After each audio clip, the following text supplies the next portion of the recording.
back. So today I'm going to show you how to use TikTok voice changer feature. You want to change your voice to get started. You open your TikTok. Now what you need to do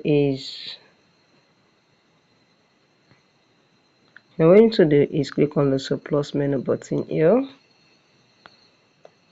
Now you record your video. Let me use 15 seconds video.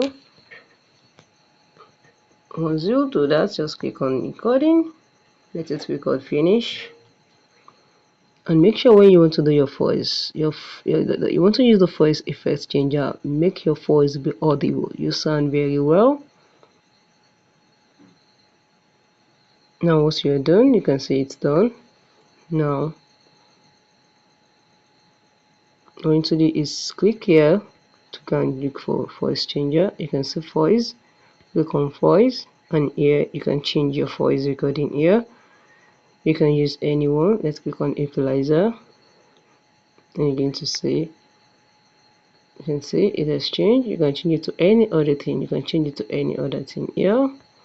You can change it to any other thing. You can see.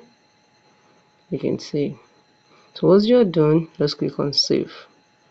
Once you're saved, click on your next, and you can just post it here automatic. So guys, if you found this video helpful, click the like button and share and drop a comment and subscribe. Thank you so much.